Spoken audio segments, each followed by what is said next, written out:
Bienvenue sur Saga Ancestrale.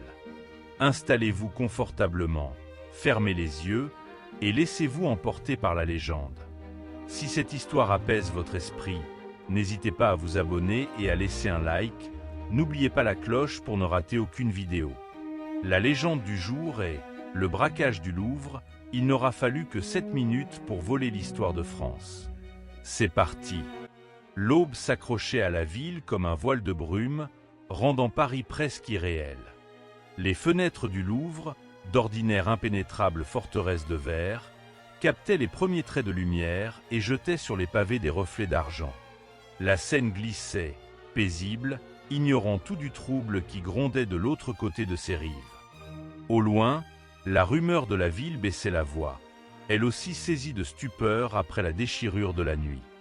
Personne n'aurait pu croire qu'entre deux battements de cœur matinaux, le temple de l'histoire et de la beauté serait frappé au plus profond de son sanctuaire. À 9 heures précises, les sirènes avaient rompu le silence, criant leur détresse sur la ville éberluée. Leurs plaintes s'étaient répercutées sur les ponts, s'infiltrant par-dessus les toits, troublant le sommeil des derniers noctambules et faisant se dresser dans leurs draps tous les policiers en service.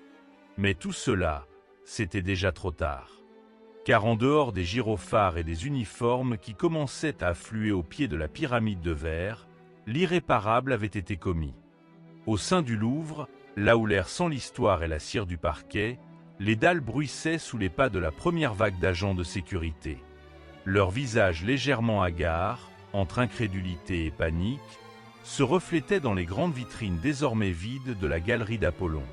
La même où Louis XIV avait exigé qu'on n'exposât que le joyau du royaume, le soleil, 8 trésors inestimables avaient glissé dans l'ombre, effacés d'une main de maître sous l'œil aveugle des caméras. Le chef de la sécurité, Jean-Pierre Maillard, se tenait devant la vitrine éventrée du Régent, cette pierre fabuleuse qui avait traversé les siècles et survécu à la Révolution. L'étui précieux, à présent vide, semblait se moquer de lui. Pas une trace, pas une alarme. Juste de fins gants latex oubliés sur le rebord de la vitrine, comme une signature moqueuse laissée à l'intention de ceux qui viendraient constater l'ampleur du désastre. Derrière lui, une femme à la blouse blanche, Anaëlle Brugière, conservatrice en chef de la galerie d'Apollon, s'effondrait sur un banc doré. Sa voix, presque un murmure, trahissait sa stupeur. 7 minutes. Ce n'est pas possible. Personne n'aurait pu. Mais quelqu'un l'avait fait. Mieux encore, il l'avait fait, et au lieu de la fougue aveugle du braquage, on devinait une organisation aussi précise qu'une mécanique d'horloger suisse. Une équipe, oui, mais pour l'instant, plus d'ombre que de chair. La police scientifique arrivait, vêtue de combinaisons blanches, masque sur le visage, balayant chaque centimètre carré à la lumière de leurs lampes. L'inspecteur chargé de l'enquête, Lucas Casal, avait la mine de ceux qu'on tirait du lit aux aurores pour les pires affaires. Sa mâchoire carrée et ses yeux sombres balayaient la scène, jugeant le désastre d'un regard. Il s'approcha d'Anaëlle, s'accroupit près d'elle, prit une voix douce et basse. « Madame Brugière, je vais avoir besoin de vous pour comprendre. Vous vous sentez de parler ?» Elle leva les yeux vers lui. On lisait dans ses prunelles la tempête bleue du chagrin et de l'incrédulité. C'est impossible, il y avait 8 systèmes de sécurité, 8. Personne ne pouvait entrer ici sans déclencher une alarme. Sauf en ayant. Casal attira son carnet de notes, l'un de ses modèles éculés, couvert de ratures, et griffonna. Sauf en ayant les codes, dit-il. Ou mieux que ça. Elle acquiesça, les joues humides. Ou en ayant été acceptée à l'intérieur. Les laborantins s'affairaient autour, prélèvent un cheveu par ici, repèrent un infime éclat de plastique là. Dans l'obscurité encore grise de l'aube, les éclats d'un crime d'une rare élégance se rassemblaient peu à peu. Mais le temps semblait suspendu, comme si le musée lui-même avait du mal à respirer après ce coup de massue. Parmi les agents, certains échangeaient de brèves paroles, la voix encore rauque d'un sommeil volé. On dit que c'est le fait des ombres. Tu crois encore à ces rumeurs, toi ? 8 joyaux, Et pas une alarme. C'est pas le boulot de petits voyous, ça.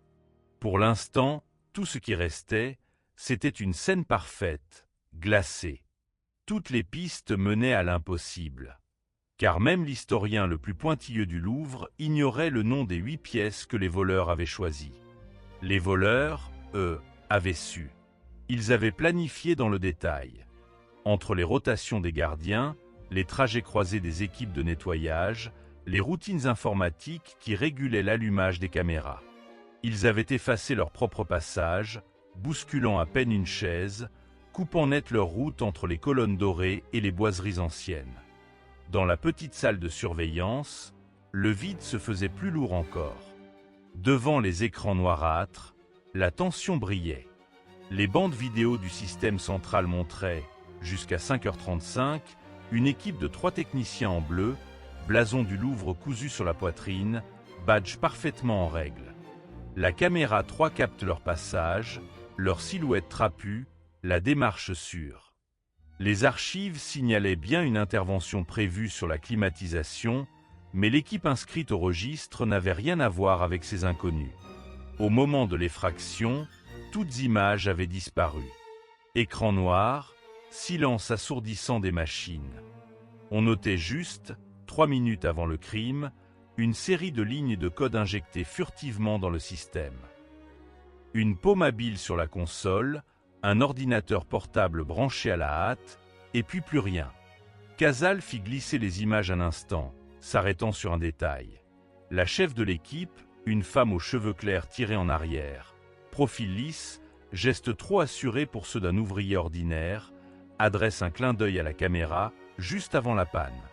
Elle nous regarde déjà en riant, murmura-t-il. Autour de lui, plusieurs collègues s'agitaient. Appels, messages à Interpol, fouille des réseaux internes. Très vite, la nouvelle filtra et grouilla dans les couloirs du ministère de la Culture, bientôt dans les rédactions du monde entier. Paris réveillé faisait la queue devant les kiosques au journal pour s'en assurer. Le Louvre, pillé en 7 minutes, sous les caméras éteintes, sans bruit ni éclat. L'humiliation était totale. Un détail, pourtant, avait échappé à tous. Dans le coin d'une porte vitrée, la silhouette d'un symbole gravé à la pointe du diamant. Un cercle, coupé en 2 par un trait, discret à l'œil nu. L'un des experts de la police le photographia, intrigué. Un code ou un avertissement? Songea-t-il à voix haute. Personne ne savait répondre. Mais ce signe allait bientôt hanter bien des nuits blanches. La matinée avançait. La police quadrilla l'ensemble du musée. Les employés, un à un, interrogés, confirmèrent qu'aucun d'entre eux n'avait reconnu les faux techniciens. Un jeune gardien, Thomas, tout juste la vingtaine, tremblait encore en essayant de se souvenir. Ils savaient où passer. Ils ne m'ont même pas regardé. Ils avaient l'air, comme s'ils étaient là tous les jours. Ces mots se perdirent dans le brouhaha des enquêteurs. Casal nota, familiarité, maîtrise totale, pas d'improvisation. Quelques heures plus tard, un silence de cathédrale régnait dans les salles vidées de leur chef d'œuvre. Anaëlle, la conservatrice, guida l'inspecteur Casal jusqu'à la réserve, là où étaient entreposés les objets non exposés. Sa voix était calme, mais ses mains trahissaient une fébrilité nouvelle. Elle ouvrit une porte blindée, tapota sur un clavier, composa un code. Beaucoup de nos pièces ont été volées, c'est vrai, mais toutes n'étaient pas les plus célèbres. Ils ont choisi selon une logique précise. L'inspecteur examina la liste, y repérant des incohérences. Ce n'est pas seulement la beauté ou la renommée. Il y a autre chose. Leurs choix répondent à une séquence. Regardez, le Régent, la Toréador, le talisman de Saint-Louis, la nef d'Apollon, ce sont tous des objets qui parlent de transition, de passage. De passage vers quoi? Elle haussa les épaules, soudain lasse. Je croyais connaître mon musée. Ce matin, il m'est totalement étranger. Entre-temps, dans l'antre des voleurs, loin du tumulte et des sirènes, le butin dormait sous des tissus de velours noir. La pièce, Une chambre forte découpée dans le sous-sol d'un immeuble oublié, quelque part sous le marais, baignait dans un silence absolu. Autour d'une table de réunion jonchée de plans, 8 silhouettes se tenaient immobiles. Celui qui menait le groupe, voix grave, lança « September Minutes. » Et pas une de plus. Parfait. Ils se sourirent les uns aux autres avec une complicité tissée dans l'ombre. La femme au blond tiré en arrière, celle du clin d'œil à la caméra, défit sa combinaison, libérant une robe d'opale sous le bleu. La suite, patron, demanda-t-elle. Le chef sourit, dévoilant des dents blanches et serrées. On va savoir qui, ici, joue la partition avec nous. Les vrais joueurs cachent leurs pions. Le Louvre va s'agiter. Nous, on attend. Dans la planque, chacun savourait le silence feutré de la réussite. Le labo forensique, plongé dans une clarté spectrale, semblait presque silencieux malgré la rythmique constante des machines. Au centre, sur une table d'acier, l'unique caisse mise à l'écart dégageait une solennité étrange, comme si le temps lui-même hésitait à effleurer son histoire. Les enquêteurs n'avaient pas encore touché au couvercle. Ils s'étaient attardés sur la marque, un serpent effilé dont les écailles incrustées se contournaient autour d'une couronne d'apparat, la gueule entr'ouverte. Le symbole, bien que frappé de l'usure des années, gardait une netteté inquiétante et semblait chuchoter des vérités oubliées. Assis face à l'écran, Lucas fit défiler les images recueillies la veille. Les caméras avaient capté, d'abord, des ombres furtives, silhouettes drapées dans des imperméables sans visage discernable, mais toutes convergeant, d'un pas précis, vers la partie la moins visible de l'entrepôt. L'un d'eux, hésitant, s'était retourné brièvement sous la lueur d'une lampe défectueuse, révélant un éclat doré entre ses doigts. Un pendentif minuscule, la même forme de serpent enroulé. Lucas agrandit l'image, augmenta le contraste. Les pixels se mêlèrent, se brouillèrent, mais le motif ressortait sans équivoque. Il y eut alors un léger soupir, un frottement de papier sur la table voisine. Ambre, la spécialiste des archives, venait de déposer un dossier volumineux, relié d'une ficelle rouge. Elle retira délicatement la bande, offrant à Lucas une poignée de photocopies fanées, au bord roussi. Les pages recensant les inventaires de 1793 s'étalaient sous leurs yeux. D'abord une liste des joyaux de la couronne, puis, quelques feuillets plus loin, la transcription d'un rapport de police de l'an 2. Une caisse marquée d'un serpent autour d'une couronne, disparue du convoi ce matin. Les hommes croient à une société d'initiés. Les mots craquaient comme des feuilles mortes. Ambre lut à voix basse, son souffle ponctuant le silence. Les héritiers d'Apollon, une confrérie jurant de restaurer le patrimoine volé. Son doigt suivait nerveusement les phrases, comme si un contact physique pouvait aider à déchiffrer leurs charges secrètes. Lucas lui lança un regard soutenu. L'idée d'une société survivant au siècle, se transmettant de génération en génération, semblait aussi fascinante qu'inquiétante. Les héritiers n'étaient peut-être plus seulement une légende de salon feutré. Lucas observa la marque à nouveau, ses pensées guidées autant par la logique que par l'attrait du mystère. Qui, aujourd'hui, pouvait perpétuer un idéal sorti des ruines monarchiques? Les temps modernes avaient broyé plus d'une croyance, mais laissèrent, parfois, survivre les obsessions les plus obstinées, soigneusement cachées sous des masques anodins, des métiers respectables ou des sociétés de charité. Le serpent autour de la couronne ne semblait pas fait pour être vu.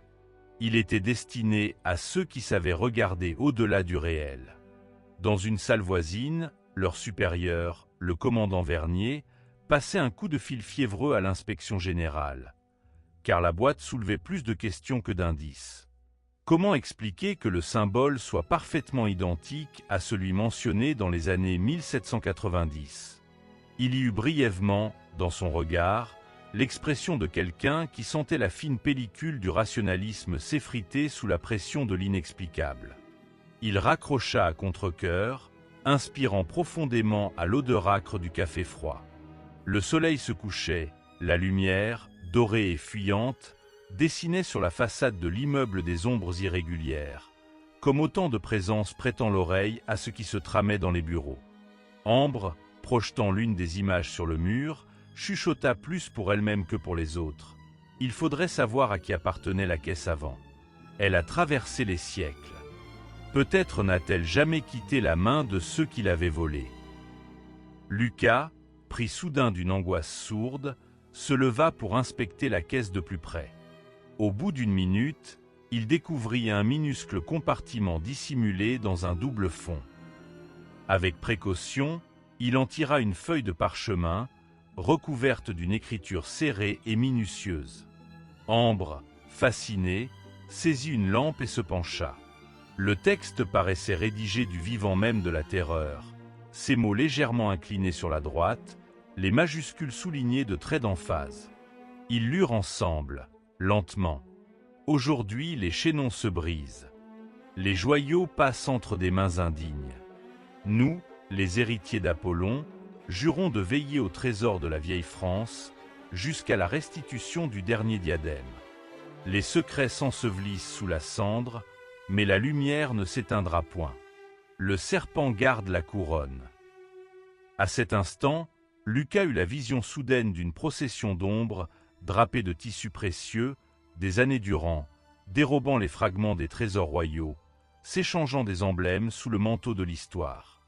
Les héritiers d'Apollon, descendants d'une poignée de fidèles, sortant à la faveur de la Révolution, eux-mêmes déjà fantômes avant d'être oubliés. Le parchemin portait un nom, griffonné à l'encre brune, à peine lisible, M. de Blérancourt, gentilhomme du roi. Un nom qui, contre toute attente, figurait aussi dans les feuillets d'état civil retrouvés lors de la perquisition dans une propriété abandonnée, non loin de l'ancien palais Bourbon. Cette convergence des documents ne pouvait tenir du hasard. Ambre voulut saisir son téléphone pour scanner le texte, mais s'arrêta, comme si profaner ce témoin laissait courir le risque de briser le sortilège. Elle choisit de le copier à la main, retrouvant un geste archaïque, mais inspiré, comme s'il fallait créer un pont entre les époques. La nuit tomba, les relents de parfum passaient envahissant la pièce. Le silence se fit plus dense, tout juste troublé par un grésillement électrique. Les enquêteurs commencèrent à remonter la filiation du fameux de Blérancourt, fouillant dans les archives généalogiques numérisées. Son nom refaisait surface tout au long du XIXe siècle. Plusieurs descendants participèrent à des expéditions archéologiques, à des ventes clandestines de reliques, à des mouvements monarchistes sous pseudonyme. La lignée semblait s'être ramifiée, chaque génération perpétuant un serment silencieux, glissant l'histoire réelle entre les lignes officielles. Un déclic impromptu retentit dans la pièce. La serrure électronique enclencha le mécanisme d'ouverture de la fameuse caisse. Vernier, d'une main lourde, souleva prudemment le couvercle.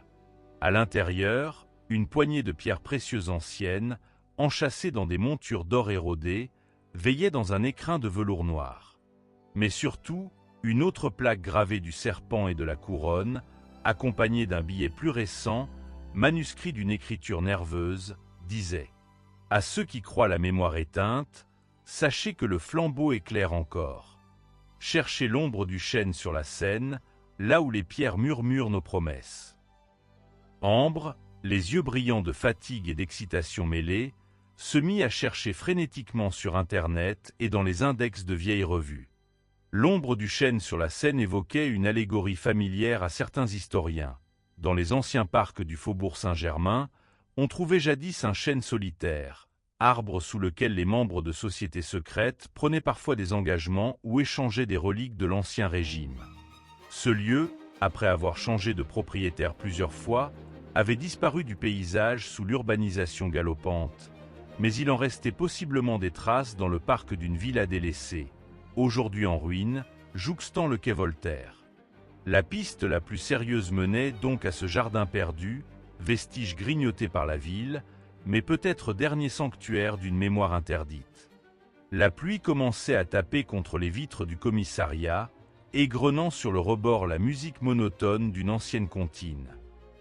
Le temps semblait s'accélérer, l'urgence de la découverte prenant le pas sur la lassitude. Vernier, d'un ton grave, décida de poursuivre au petit matin. Mais Lucas dormit à peine, hanté par la pensée du serpent et de la couronne, symbole gravé sur tant d'époques. Son esprit réinventa, au gré de la fatigue, des scènes anciennes. Les maraudeurs de 1793 escortant la Malle-d'Or du Louvre la nuit, masqués et muets dans la lumière des lanternes, s'arrêtant sous les arches du Pont-Neuf pour y murmurer des mots de passe, puis cachant le butin dans un sanctuaire secret gardé par des familiers du vieux royaume. La peur tenaillait la gorge des jeunes initiés. Ils savaient que la moindre trahison signifierait la mort. Le même serment, renouvelé sous le chêne, liait les lèvres et les cœurs, génération après génération. Au matin, l'équipe, lestée de thermos de café tiède, se retrouva devant les lourds portails de la villa à demi effondrée, sur le quai Voltaire. Un rideau de lierre masquait le chemin. Lucas, en tête, franchit la grille en silence. Les pas crissaient dans l'herbe mouillée, les silhouettes s'estompaient dans la brume légère. Au fond du parc, un tronc massif se dressait, bosselé mais indestructible. Le chêne semblait veiller, figé sur 3 siècles de secrets. Une stèle de pierre, à moitié recouverte de mousse, portait une inscription effacée là où la pluie avait dégoutté plus vivement. On y distinguait à peine les contours d'un serpent lové. En balayant prudemment la mousse du bout du gant, Lucas découvrit une cavité oblongue à la base de la stèle. Il y glissa la main et, après quelques instants, en ressortit un petit coffret scellé de cire, orné une fois encore du même symbole. Ambre, le souffle suspendu, brisa la cire. À l'intérieur, une lettre, dont l'encre s'était à peine décolorée, donnait le vertige de l'authenticité. Nous n'avons jamais disparu.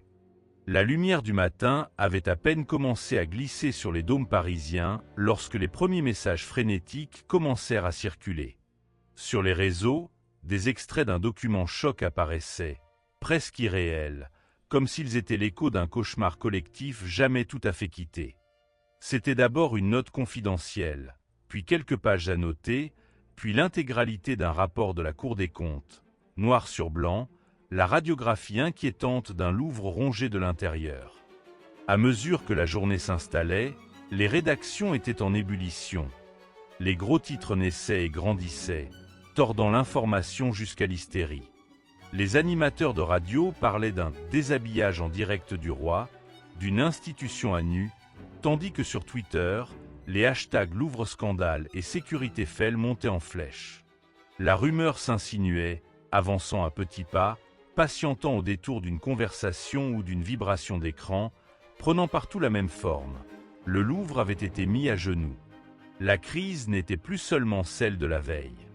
Le rapport, dont l'accès était réservé à un cercle restreint, dressait un constat impitoyable. Un tiers des salles sans caméra, le réseau de vidéosurveillance vétuste, aux angles morts innombrables, parfois rompus par de simples coupures d'électricité. Des détecteurs de mouvements désactivés, faute de maintenance. Pire encore, près de 200 agents licenciés ou non remplacés ces dernières années, laissant des ailes entières sous la garde de quelques silhouettes fatiguées, en sous-effectif constant. Dans l'intervalle, la ministre de la Culture, droite sous les dorures de son bureau, passait d'appel en appel. Rachida Dati ne dormait plus depuis 3 jours. Les paupières lourdes, le regard affûté. Face caméra, elle affichait une calme assurance. Il y aurait, promettait-elle fermement, une refonte totale du système de sécurité du patrimoine national. Mais il n'était pas difficile de deviner qu'en coulisses, la tension frisait l'insoutenable. Dans les salons feutrés de la République, les conversations s'envenimaient. Les plus sceptiques murmuraient que ce rapport ne pouvait être tombé par hasard sur la place publique. D'autres, plus cyniques, regardaient au-delà du scandale. Eux seuls osaient formuler à voix basse la question qui brûlait toutes les lèvres. À qui profitait la fuite? Et, surtout, qui s'était retrouvé en possession de ces informations bien avant leur diffusion sauvage sur Internet? Les heures passaient, la nouvelle s'insinuait partout, depuis les fils anonymes des guichets jusqu'au bureau tapissé de la direction. Les salariés, eux, semblaient marcher sur des œufs. Les conversations s'étouffaient à l'approche d'un badge supérieur. Dans le silence ouaté du département des antiquités grecques, 4 agents entassés sous la lumière crue d'une cuisine improvisée relisaient le rapport, les mains tremblantes au-dessus du gobelet de café brûlant. Dans le bureau que dirigeait le chef de la sécurité, les plans s'empilaient. Antoine Louvel, dont la chemise était froissée et l'haleine infusée au café noir, tenait le document à bout de bras, les yeux hagards. « Regardez page 68, » murmurait-il à son adjoint, pointant d'un doigt blême les chiffres honteux. C'est là qu'ils ont su. Il n'avait nul besoin de préciser de qui il s'agissait. Ce qu'il anonyme, tout le monde l'employait, l'entretenait, tentant de lui donner un visage, mais le mystère résistait. Les voleurs, dans l'affaire du portrait disparu, avaient-ils pu consulter ce document? Les détails faisaient froid dans le dos.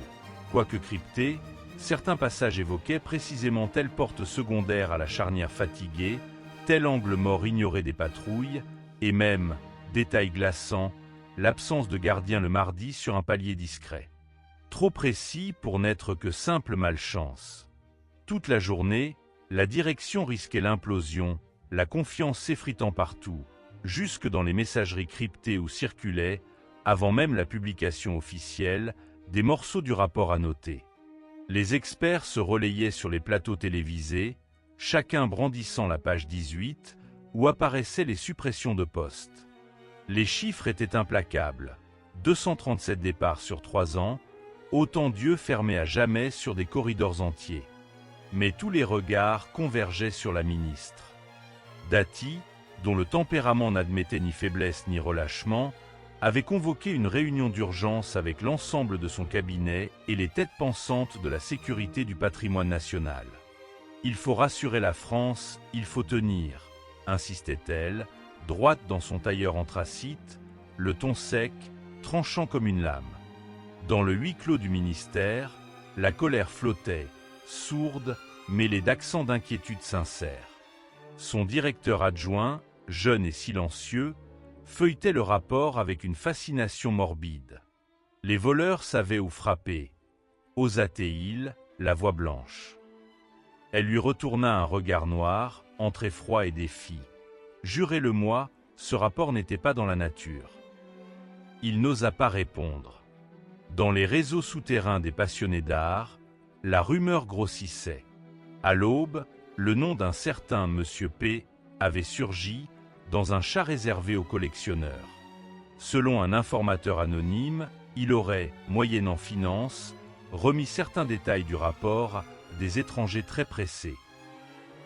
Ce nom circulait déjà dans certains dossiers de la police, mais il glissait entre les révélations insaisissables, rejoignant les ombres épaisses où se nouent, parfois, les catastrophes. Au Louvre, pendant ce temps, les visiteurs déambulaient, inconscients du chaos latent. Les agents de surveillance, en civil ou non, affichaient un sourire fatigué, tentant de réprimer la peur qui coulait dans leurs veines.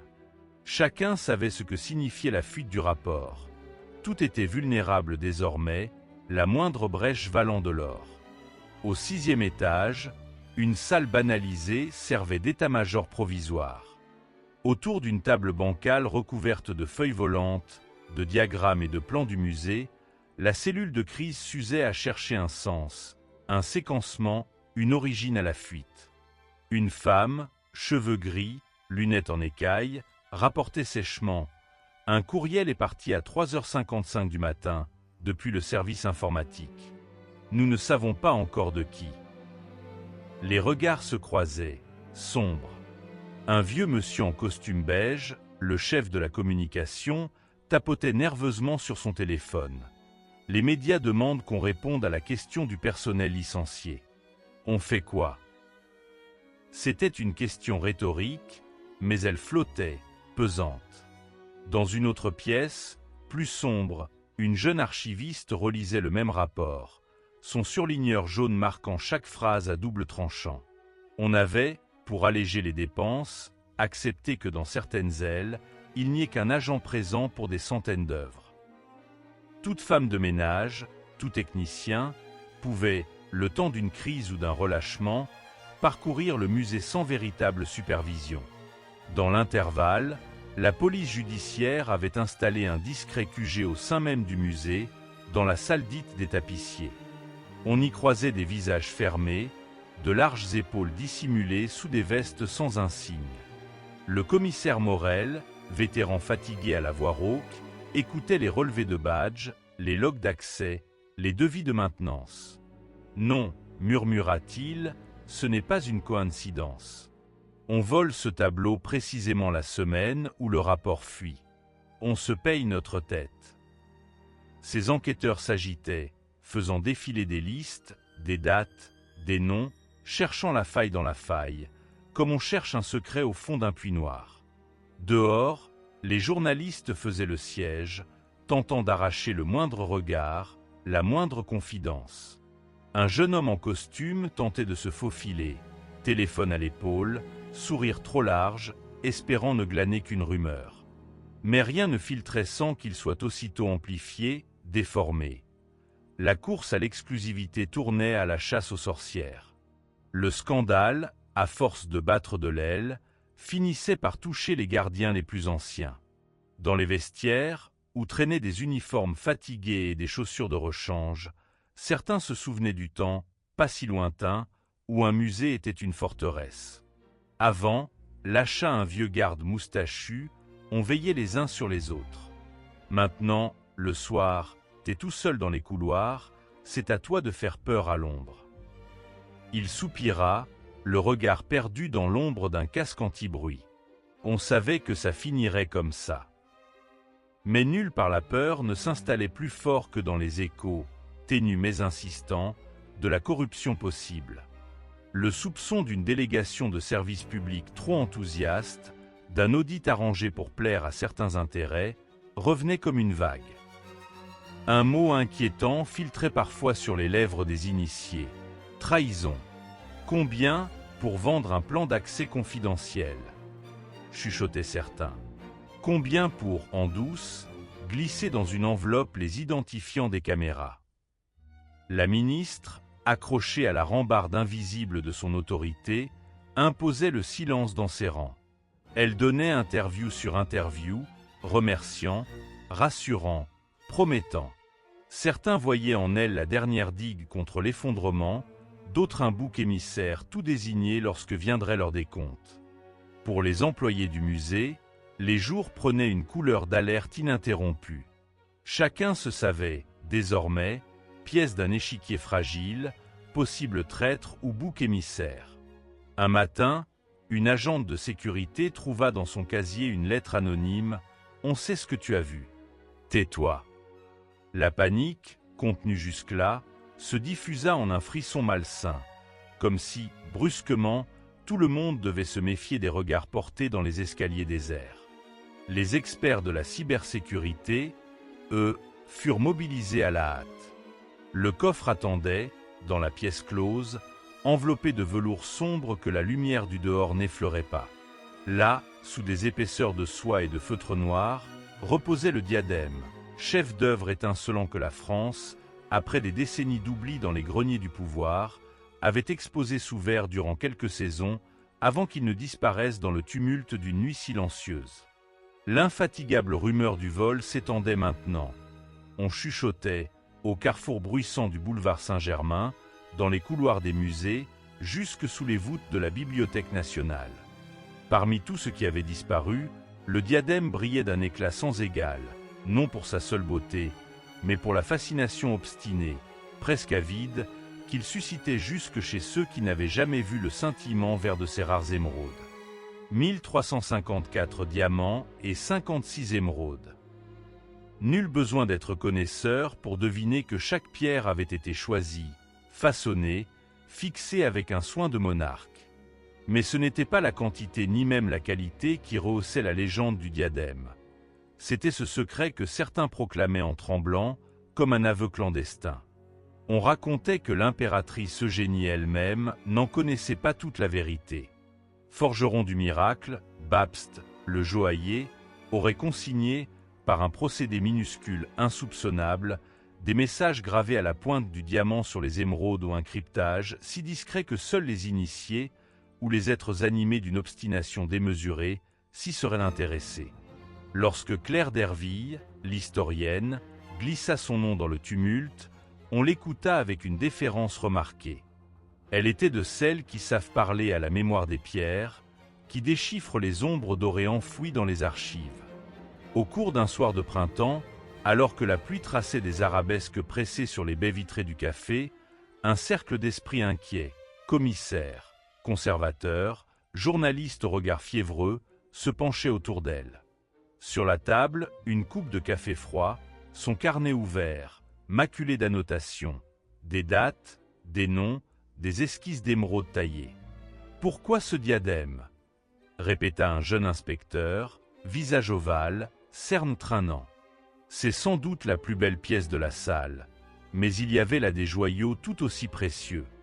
Pourquoi s'acharner sur lui? Claire ne répondit pas de suite. Le tumulte du dehors, la course interminable des taxis, lui parvenait, flou. Elle effleura la page du bout des doigts, comme on ose réveiller une relique. Il y a ce que la légende dit, ce que les archives pensent et ce que les voleurs cherchent, énonça-t-elle enfin. Sa voix était douce, mais dotée de ce timbre qui suspend les respirations. Au lendemain du mariage de l'impératrice, Napoléon III offrit à Eugénie ce diadème-couronne, conçu spécialement par Babst. Un cadeau, en apparence, d'amour et de puissance. Mais l'histoire ne s'arrête jamais à ce qui est montré. À l'époque, le pays tremblait. Tout le monde redoutait les complots monarchistes, les pillages, on craignait de voir les pierres les plus précieuses disparaître si la couronne tombait. Un silence accueillit ces paroles, tandis qu'elle poursuivait, le regard rivé à la porte vitrée. Une rumeur accourut. Dans les couloirs du Louvre, on murmurait que Babst avait trouvé le moyen de dissimuler la carte menant aux caches de l'Empire, tous les joyaux non exposés, les coffres secrets, l'argent de la fuite. Mais où cacher un tel secret, sinon dans l'éclat même des gemmes dont il avait l'habitude? L'inspecteur fronça les sourcils. Dans le diadème. Oui, une série d'inscriptions microscopiques, à peine visibles sous une loupe ordinaire, si tant est que l'on s'y intéressa. Chacune sur une émeraude différente. Les pierres, serties dans une monture de platine, paraissent anodines. Mais les coupes internes, les émeraudes gardent la trace du diamant, si fine qu'on la confondrait avec une veine naturelle. Ces gravures, d'après ce que l'on suppose, forment une carte ou des indices, dont seuls certains cercles initiés connaissaient la clé. Les imaginaires s'emballaient. On imaginait des filigranes invisibles, une carte éclatée sur 56 artefacts, et l'on songeait à la fragile beauté des pierres, porteuses d'un héritage et d'une énigme. Mais cela a-t-il jamais été vérifié? Demanda une conservatrice, incrédule. Il faudrait un microscope d'une finesse extrême. J'ai vu les émeraudes de ce diadème à l'époque de sa restauration. Jamais rien remarqué de tel. Claire réprima un sourire triste. Pourtant, en 1912, un paléographe fit mention, dans une note marginale, de fines rainures sur 2 pierres.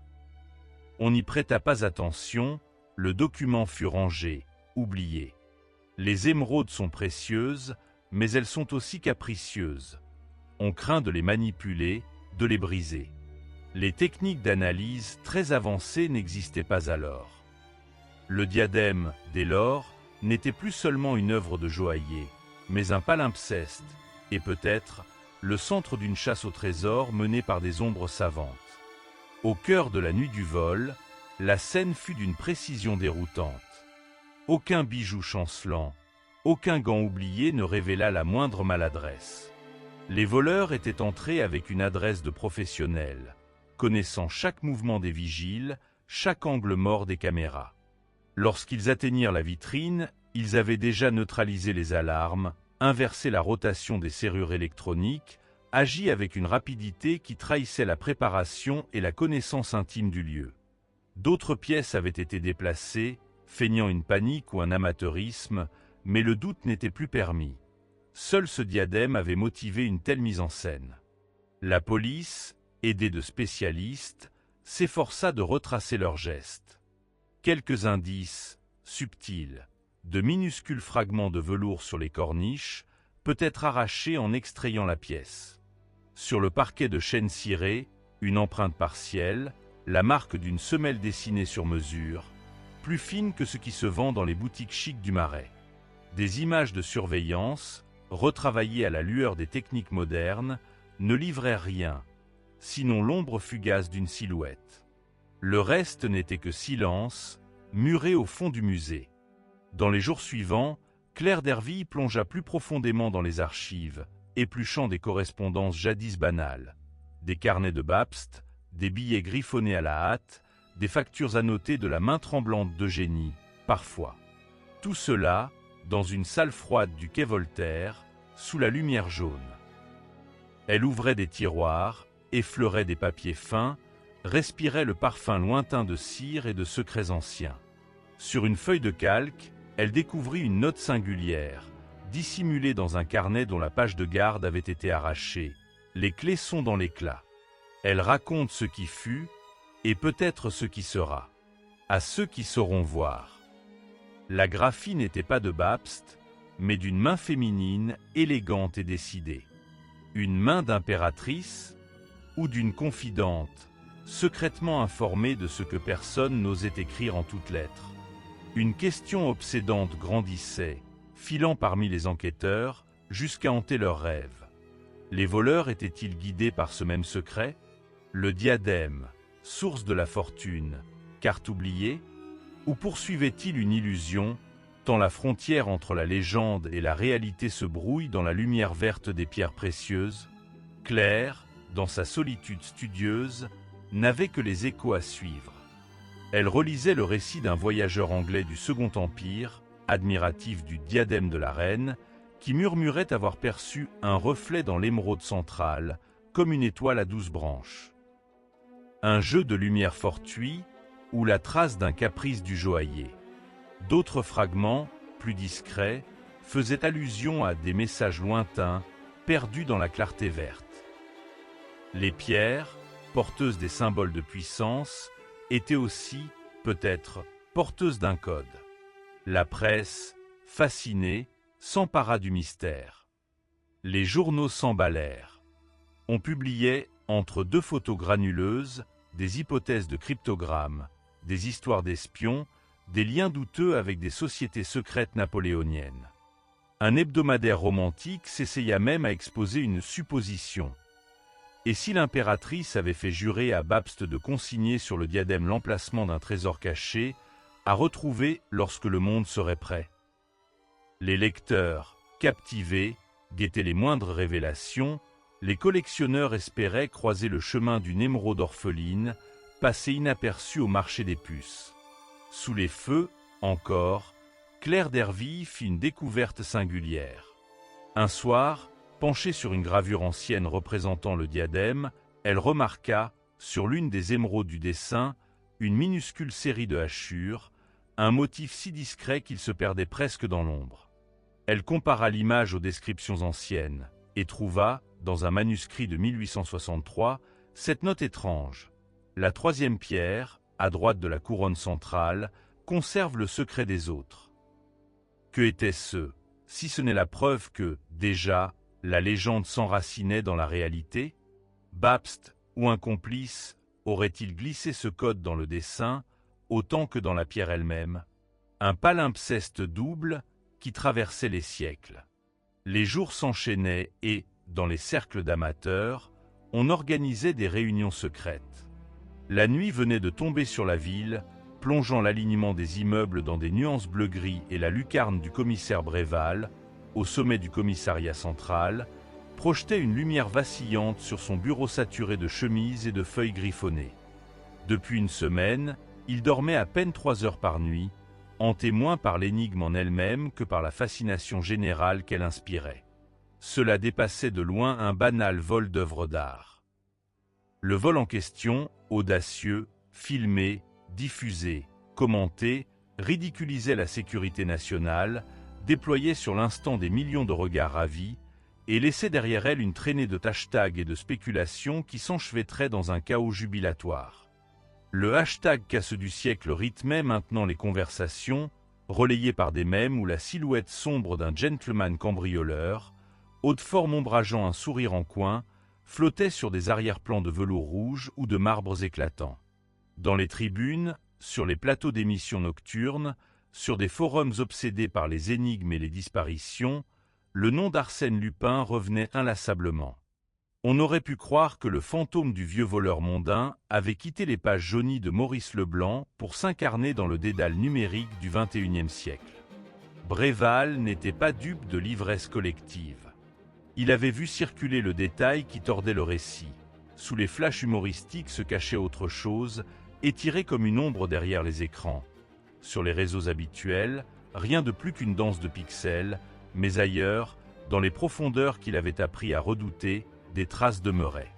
Sa collègue Anya, silhouette filiforme, lunettes épaisses et regard d'aigle, lui avait signalé dès le premier soir des messages obscurs déchiffrés sur le dark web. Ils étaient tous signés d'un pseudonyme, LUP1N 2025, tagués en bas d'un code chiffré, d'un gif moqueur ou d'une référence à peine voilée à l'œuvre originale. Aucun des messages n'affichait d'informations exploitables à première vue. Mais la succession, la manière, la patience du langage et le soin du détail évoquaient l'œuvre d'un scénariste artistique du crime. Il n'était plus seulement question du vol spectaculaire au musée, mais d'une fascination virale dont la nature même interrogeait. S'agissait-il d'un hommage grinçant fait à une légende populaire, d'un acte de protestation contre le système ou d'une prise de pouvoir silencieuse via l'influence numérique? Le phénomène semblait échapper à la rationalité même des faits, comme si le réel vacillait à chaque analyse.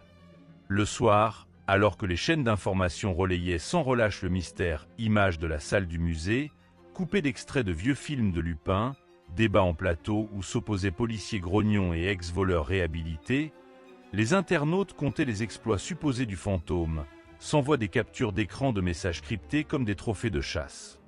On se passionnait, mais au cœur de l'histoire, les chercheurs de sens s'apprenaient la patience et le doute.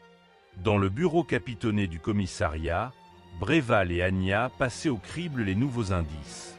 Les messages du dark web étaient décousus, parfois réduits à des suites de caractères apparemment absurdes ou à de minuscules clins d'œil littéraires réservés aux initiés.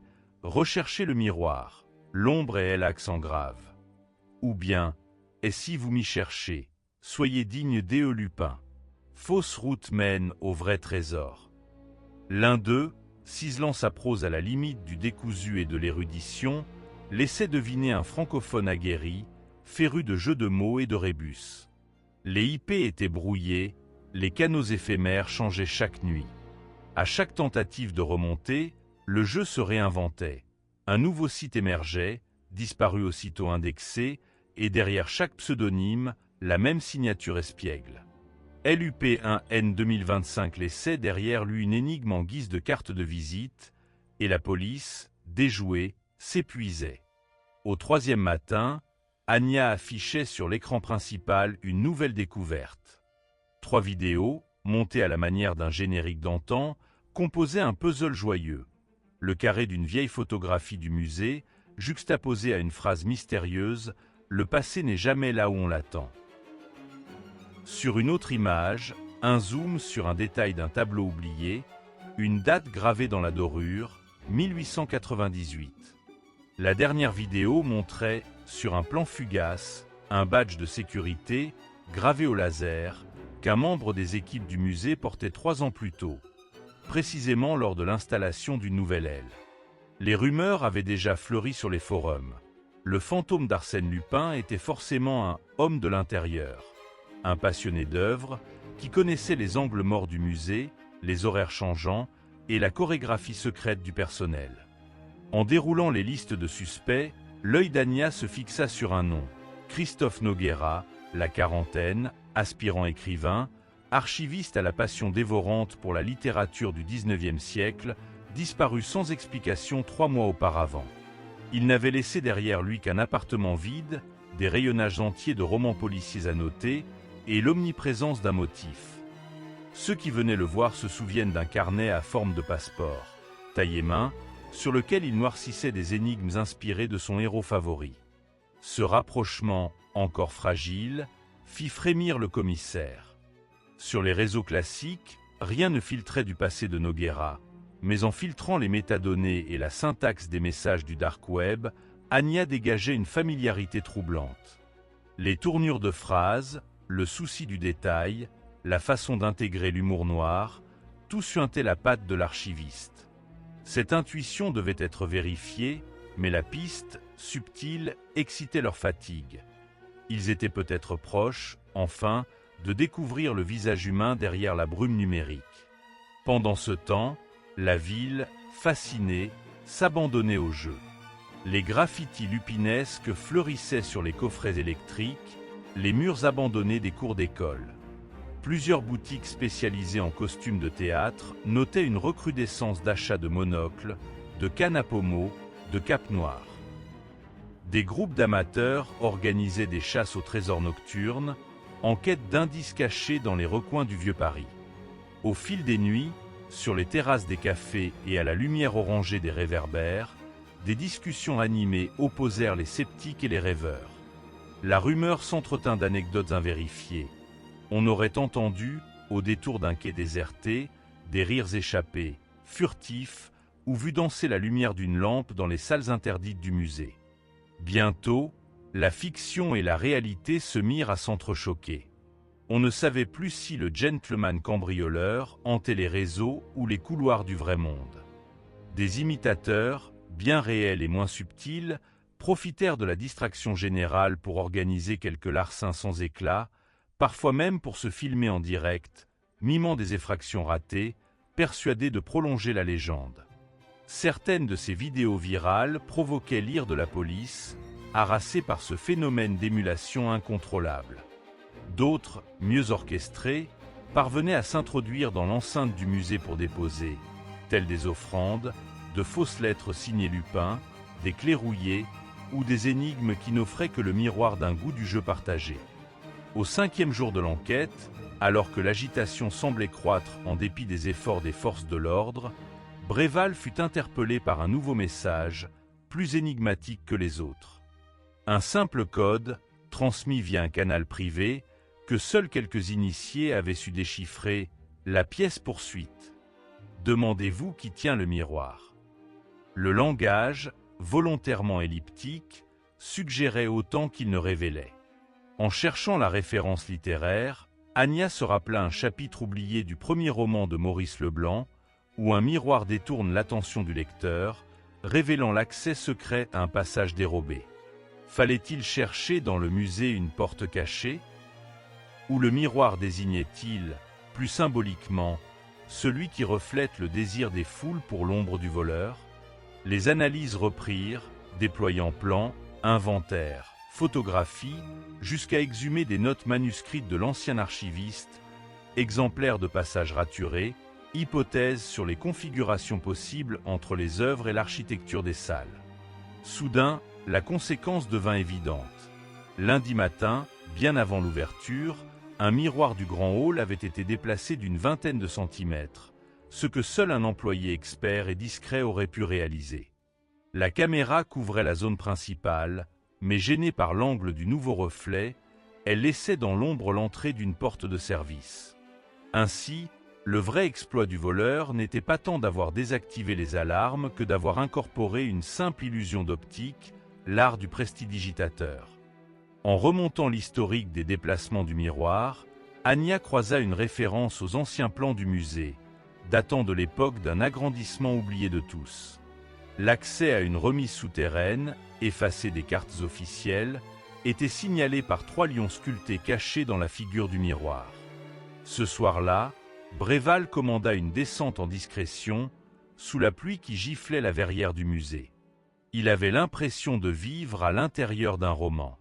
Descendant les marches interdites, les policiers progressaient dans le silence ouaté de la nuit, convaincus d'approcher la tanière du spectre. Plongés dans les sous-sols d'un Paris bruissant de rumeurs, 5 agents sélectionnés parmi les plus méticuleux du pays se sont réunis en un huis clos confidentiel. Les cloches médiatiques sonnaient fort, titraient, théorisaient à outrance sur le vol sidérant des joyaux. Mais loin des projecteurs, une enquête souterraine s'échafaudait, hors d'atteinte du grand public et de l'effervescence des caméras. Pas de badge, pas d'uniforme distinctif, juste une poignée d'ombre au service de l'État, travaillant dans le silence, le vrai. Ils n'avaient le droit à aucune erreur. Le président, glissé dans un échange à double fond, avait confié à leur chef, Camille Devernoy, une mission claire: récupérer les joyaux avant qu'ils ne disparaissent à l'étranger, où l'Europe deviendrait soudain un terrain de chasse sans pitié, royaume des intermédiaires, des passeurs, des fortunes qui ne demandaient qu'à blanchir leur arrogance millénaire. Les premiers jours furent consacrés à la cartographie invisible. Ils épinglèrent minutieusement sur la toile les noms, les échanges téléphoniques, les achats dérisoires qui trahissaient un tremblement dans les habitudes d'un cercle parisien déjà soupçonné d'aimer les détours. À chaque fil déroulé, une conversation risquée, des comptes cryptiques apparus entre deux versements, une signature effacée sur une vente aux enchères, tout éveillait leur sagacité. Mais c'est un message intercepté, à la syntaxe mal camouflée, qui imposa une première direction. Un mot revenait dans les codes de correspondance, défiant la prudence de ceux qui pensaient n'être jamais écoutés. Envers.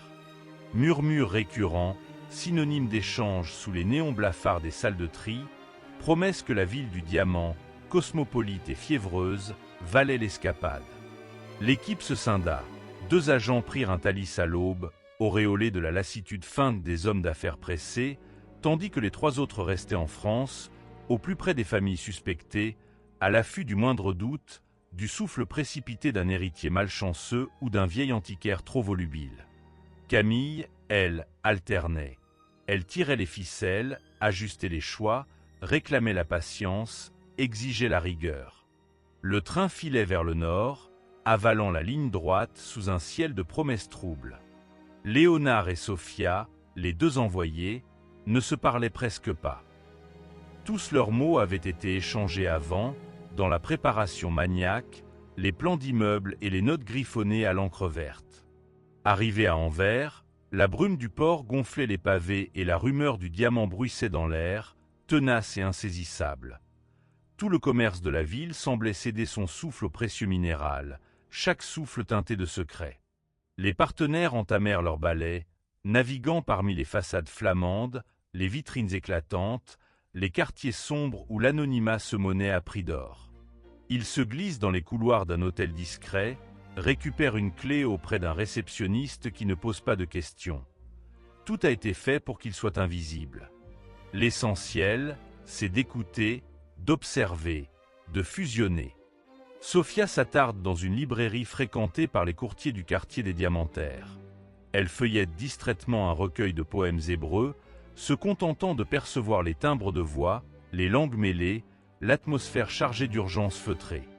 Léonard choisit une terrasse, commande un café, croise les jambes avec l'aisance d'un touriste blasé. Mais il guette, vérifie, s'abreuve de conversations inachevées, attrape au vol les regards qui s'attardent. Leur veille, le soir venu, porte ses fruits. Ils observent, derrière la vitre embuée d'un restaurant italien sans prétention, un petit ballet d'hommes en costume sombre. Ils n'ont pas le port des banquiers classiques, il s'en dégage une nervosité d'intermédiaire. À la table, un nom s'échange, Rose, associé à celui d'une vieille maison d'antiquité victime de la crise récente. Trop précieux, trop ruiné aussi. Les tasses de café claquent, on évoque la livraison, on parle de Paris, puis de Gênes, puis d'une incertitude polie qui fait frémir l'échine des agents. Pendant ce temps à Paris, Camille interroge la généalogie des suspects. Les bases de données se superposent, les lignes se croisent à mesure que les recensions révèlent des alliances, des dettes de jeu, des ventes aux enchères déguisées en sauvetage patrimonial. L'histoire intime du pays émerge, celle des familles que la République fascine et inquiète, dont les héritiers, dos au mur, cherchent dans l'ombre comment convertir leur passé en actif immédiat. Elle s'attarde sur le cas de la baronne d'Aubigné. La vieille noblesse, autrefois à l'abri, possède désormais des résidences secondaires hypothéquées, des appartements loués à des étudiants qui n'ont jamais su prononcer de Beaulieu Aubigné sans ricaner. Pourtant, le fils, Hippolyte, ancien adjoint d'un ministre en disgrâce, a soudain entrepris des allers-retours à Bruxelles et à Anvers. Il prétend gérer des successions. La réalité, c'est que quelqu'un lui a graissé la patte pour introduire à la lumière des salons privés de Bruxelles une poignée d'objets qui ne lui appartiennent plus vraiment. L'alerte est confirmée par Antoine, le troisième homme de l'équipe resté à Paris, discret maître des données croisées. Il connecte les points, isole des messages WhatsApp captés au hasard, traduit la banalité des échanges en signaux d'alerte. Un message se détache, on y parle d'une promesse d'héritage fragilisée. Immédiatement, la piste se précise. Les héritiers désargentés jouent le tout pour le tout, impliquant des antiquaires amis et quelques politiciens discrets dans leur entreprise de sauvetage, quitte à s'associer à un réseau international. Une rencontre de nuit, dans un appartement anversois au rideau tiré, confirme l'intuition de Léonard. Un lot de bijoux anciens, dont une broche immédiatement reconnue par Sophia comme l'une des pièces volées, se retrouve entre les mains d'un courtier local connu pour sa capacité à laver des biens d'exception. Les agents, sur la base de photographies discrètement capturées, transmettent l'information à Camille. Le panthéon des bijoux perdus est encore dans le sillage de la France, mais le cercle de distribution prend de l'ampleur. L'heure n'est plus à la poursuite d'un simple receleur. L'équipe s'aperçoit que ce n'est pas un vol, c'est une mutation. La fortune familiale change de main à travers un immense relais d'intérêts divergents. Les politiciens s'insinuent, pas toujours pour leur enrichissement personnel, mais bien pour maintenir la fiction d'un pays où les héritiers protégeraient encore la tradition. Les antiquaires, eux, encaissent la parade d'une histoire nationale qui s'effondre en valeur mobilière. L'audace du réseau est d'autant plus grande qu'il touche les nerveux du pouvoir. Tout se négocie dans l'ombre, loin des idéaux républicains. Les agents s'essaient à reconstituer les ramifications. Des coups sont montés simultanément à Lyon et à Bordeaux, où d'autres objets précieux s'apprêtent à franchir la frontière, dissimulés dans des caisses de 20 millésimés, attachés à des faux certificats et à des douaniers complaisants. Camille, dans la nuit, relit les notes de ses agents, la carte des trajets, la liste des transactions. Elle comprend, soudain, que l'affaire n'est plus seulement celle de la récupération des joyaux. C'est une vaine tentative de sauver une image. Un spasme symbolique d'un pays qui hésite. Les cambrioleurs ne sont pas seulement des voleurs. Ce sont des héritiers désespérés, trahis par leur temps, incapables de renoncer à la grandeur, mais résolus à survivre, même s'il leur faut pour cela vendre l'histoire à la découpe. Sophia observe le visage d'une jeune femme, à Anvers, dans une boutique consacrée aux antiquités ecclésiastiques. Cette femme n'aurait jamais songé tremper dans la criminalité. Elle est la fille d'un comte ruiné, apprenti yogi, elle rêve d'ailleurs, mais les comptes sont vides et la famille, brisée, joue sa dernière carte. Sophia, déguisée en collectionneuse, échange quelques banalités avec elle, note les hésitations, la fatigue, devine l'offre déguisée dans les manœuvres commerciales. On parle de reliques, de pierres anciennes, d'un calice volé dans une chapelle de Dordogne. Les objets circulent, dans de petits sacs enveloppés de tissu, le long d'un fleuve invisible de dettes et de nécessités. Léonard s'attarde devant une galerie. Il remarque l'inscription discrète sur une caisse « Domaine de la Vallière, 1791, propriété inaliénable par décret ». L'humour sombre d'un négociant qui connaît l'histoire suffit à décoder le message tacite. Rien n'est inaliénable, tout se vend, tout trouve preneur, tant que l'acheteur paie le bon prix et sait se taire. À Paris, la pression monte. Un journaliste du Monde s'approche trop près de la vérité. Il devine l'existence d'une enquête concurrente, devine que l'affaire est plus tentaculaire qu'un simple braquage nocturne. L'équipe spéciale redouble de discrétion. Elle dissimule ses traces, efface ses logs, avertit les très hautes sphères d'une tempête possible sur la scène médiatique. Les jours passent, rythmés par l'odeur du tabac froid, le vrombissement des trains rapides, le froissement de billets que l'on glisse dans des mains tremblantes. Les anciens nobles négocient leur salut, les politiciens méfiants proposent des garanties, les antiquaires parient sur la météo du marché de l'art international. Le peuple, lui, regarde la fable à la télévision, s'émeut devant la perte d'un trésor commun, sans savoir que la véritable bataille se livre ailleurs, dans les dessous de table et les regards fuyants d'un club sélect. Les premières lueurs de l'aube filtraient à travers les vitres maculées de rosée du musée du Louvre, dessinant des veines pâles sur les mosaïques du sol, alors que dans la rue, la file des visiteurs s'étirait déjà, chacun drapé de silence, animé par une même curiosité inquiète. 10 jours s'étaient écoulés depuis le vol. 10 jours pendant lesquels les plus belles salles du palais étaient restées plongées dans une semi-obscurité tremblotante, les murmures et les regards s'arrêtant devant les portes barricadées de la galerie d'Apollon. Loin des flashs des médias, les employés du musée marchaient à petits pas sur des sols lustrés, guettant les bruits insolites, échangeant entre eux de courts mots, le chagrin collé à la gorge. Quand l'annonce de la réouverture partielle s'étendit comme un souffle, une rumeur nouvelle ranima Paris.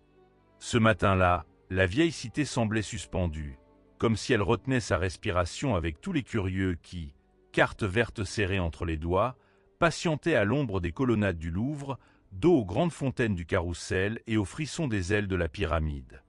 Malgré la brume, les visages s'illuminaient d'une excitation fébrile teintée de révolte.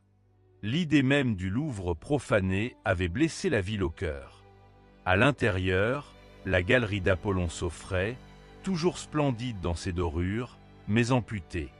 Les visiteurs s'y précipitaient, et devant les vitrines vides, restaient debout, frappés d'étonnement. On contemplait le vide, on photographiait le néant, et l'émotion naissait précisément de ce qui n'était plus là. La couronne d'or, le grand bijoutier disparu, les ornements bourgeois.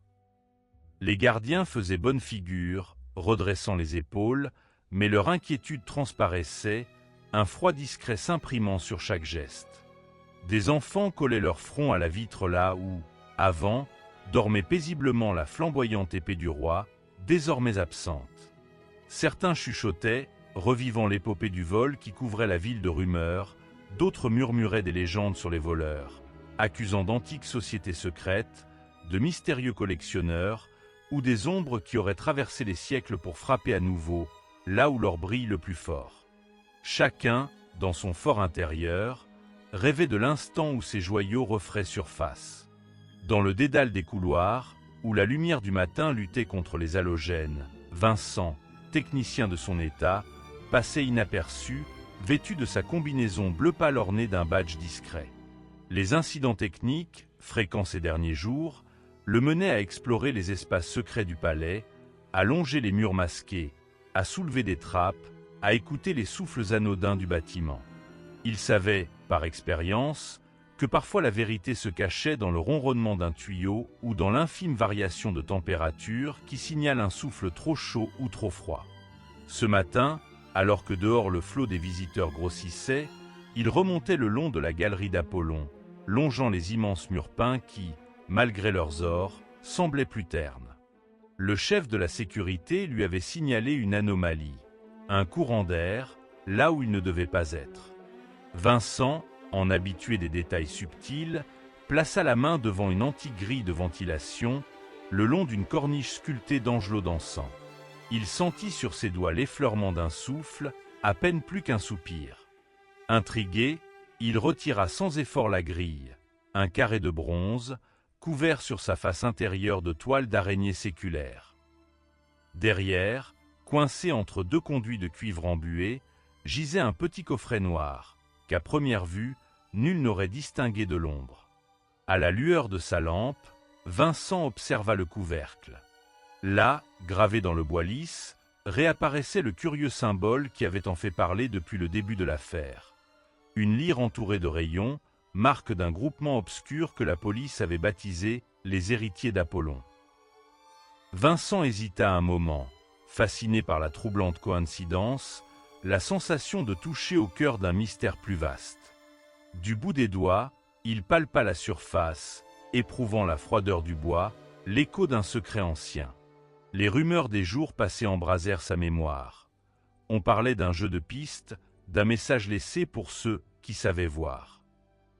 Il n'y croyait pas vraiment, jusqu'à ce que le coffret s'impose à lui avec une évidence déconcertante. Après un instant lourd de doute, il souleva le coffret. Son poids lui parut dérisoire. Une fois à l'abri des regards, dans le local de maintenance, il examina l'ouverture. Pas de serrure, juste un petit mécanisme à pousser, dissimulé sous le symbole. Un déclic, la promesse d'un secret à nu. À l'intérieur, soigneusement replié, une note sur un vélin ancien, quelques grains de poussière, mais rien d'autre. La lumière crue du néon tacha le papier d'un éclat fantomatique.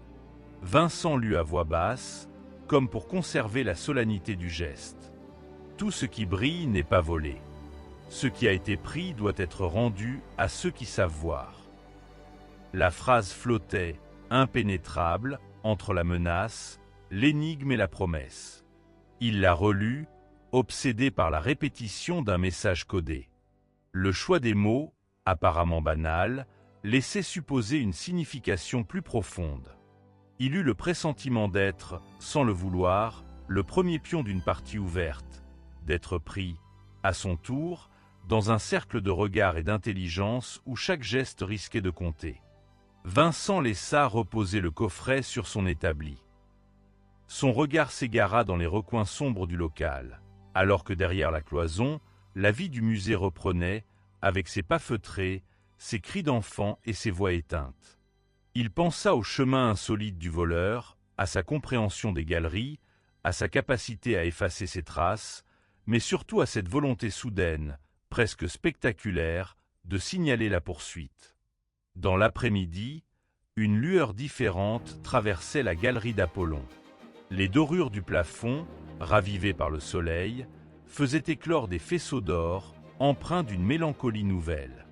Chacun des visiteurs, docile, suivait l'itinéraire imposé. On entrait en file, on déambulait lentement le long des vitrines désormais vides, on tentait d'imaginer l'absence, la rareté, le geste audacieux qui avait dérobé le cœur de la salle.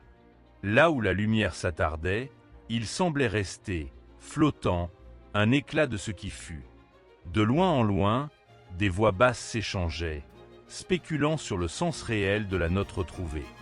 Le bouche à oreille fit le reste. Il existait un secret, un message. Peut-être une seconde chance de retrouver ce qui avait disparu.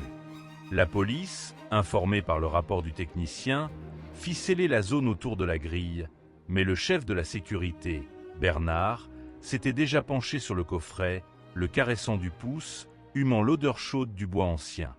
Bernard, homme massif et prudent, connaissait chaque centimètre du musée. Il avait vu défiler dans ses couloirs des foules illustres, des expositions, des réceptions tout en champagne, et parfois, sous la lumière voilée du soir, il contemplait seul la galerie, méditant sur l'éternité fragile de tout ce qui s'y trouvait. Il lut la note, des rides nouvelles creusant son front. Ce qui a été pris doit être rendu à ceux qui savent voir. Il répéta la phrase à voix basse, cherchant un sens qui lui échapperait, comme si la pièce recelait une clé hermétique. La police tenta d'analyser l'écriture, l'origine du papier, le mécanisme du coffret. Mais rien ne semblait livrer le moindre indice. Les caméras, consultées soigneusement, n'avaient filmé personne posant le coffret. Les images montraient simplement, à un moment donné, une grille poussiéreuse, puis, 10 jours plus tard, ce mystérieux objet calé dans l'ombre. Comme si l'invisible n'avait laissé derrière lui qu'une invitation à observer et comprendre. C'est alors qu'apparut dans la salle un personnage qui, jusqu'alors, était resté en retrait, Marianne, jeune restauratrice aux doigts agiles, connue pour ses yeux d'un bleu attentif qui décelait chaque fissure, chaque nuance de pigment sur les plus anciennes toiles. Depuis le vol, elle n'avait cessé de tourner en rond, observant les lieux, recomposant mentalement, à chaque pas, l'ordre ancien du grand salon. On aurait dit qu'elle cherchait à deviner par où la brèche avait été ouverte, par quelle faille le secret s'était infiltré. Lorsque Marianne croisa Bernard, elle s'approcha, l'air grave. « La note, vous l'avez lue » demanda-t-elle, posant le regard sur le petit coffret. « Oui, » répondit Bernard, « mais je n'y comprends rien. Qu'est-ce que cela voudrait dire, ceux qui savent voir ?» « Voir quoi ?» Elle prit une longue inspiration. Un souvenir la traversa, celui de l'un de ses mentors, qui lui avait appris à lire sous la surface, à traquer les repins à peine visibles. Elle savait que, souvent, la vérité se tapissait sous le visible. « Parfois, » murmura-t-elle, « il faut regarder derrière l'éclat du doré. On s'attache à ce qui brille et on oublie ce que la lumière cache. » Bernard la dévisagea, intrigué. Croyez-vous que ce soit une invitation, un message écrit pour les initiés? Elle haussa les épaules, mais ses yeux brillèrent d'un éclat singulier. C'est possible. Et si c'était un début, un jeu de piste? Un frisson parcourut le chef de la sécurité.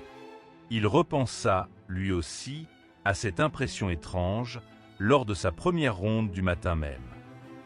Quelque chose, dans la disposition des vitrines, lui avait paru différent.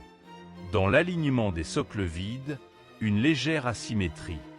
Le jour où le diadème reparut, Paris connaissait la douce lumière d'une fin d'après-midi de mai, lorsque même les conversations les plus anodines semblent porter un éclat d'éternité. Sur le bureau en acajou de la ministre de la Culture, sous la verrière pâle où dansaient les poussières dorées du soleil, l'objet scintillait comme s'il n'avait jamais disparu. Il était simplement là, posé au centre d'un rond de lumière, parmi les dossiers officiels tamponnés, les stylos gravés aux initiales du gouvernement, un chef-d'œuvre orné de gemmes dont l'éclat semblait défier le passage du temps. Personne ne savait comment il était arrivé là. La secrétaire l'avait trouvé en ouvrant la pièce, verrouillée pourtant la veille.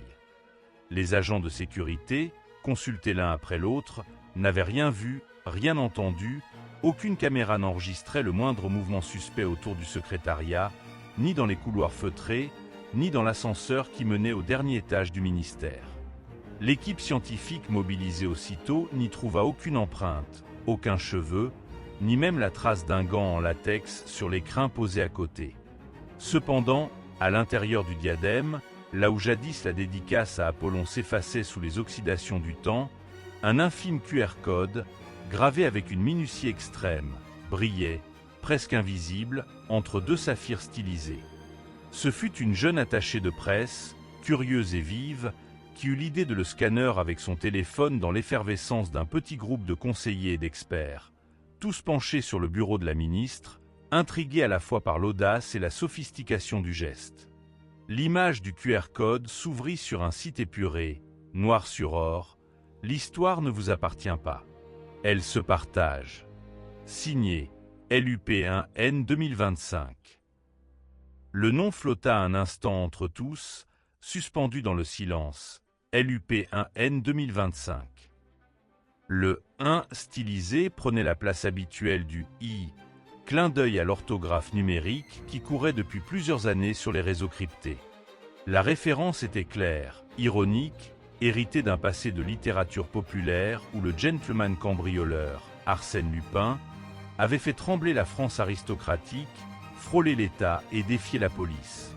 Mais ici, le chapeau haute forme et la cape noire avaient laissé la place à une opération invisible et parfaitement exécutée, sans effraction, sans violence, sans fuite éperdue dans la nuit.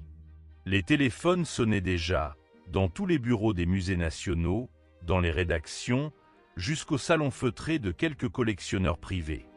Sur la page d'accueil, le message s'affichait, sobre, universel, immédiat. L'histoire ne vous appartient pas. Elle se partage. Reluquant le diadème restauré à la perfection, la ministre elle-même ne put s'empêcher d'esquisser un sourire, mélange de soulagement et d'interrogation.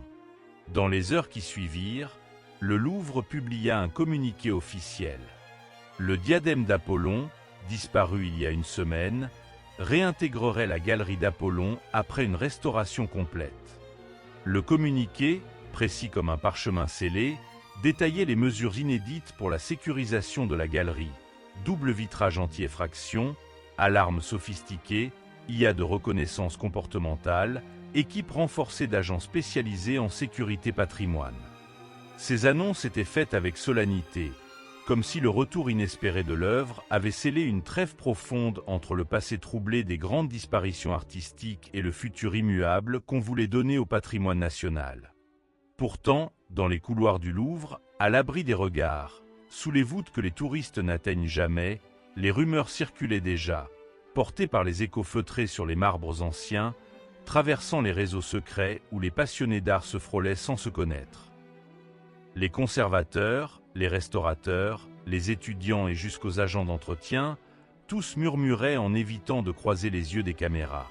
Les héritiers d'Apollon ne sont pas partis. Ils se terrent. Ils attendent leur prochain coup.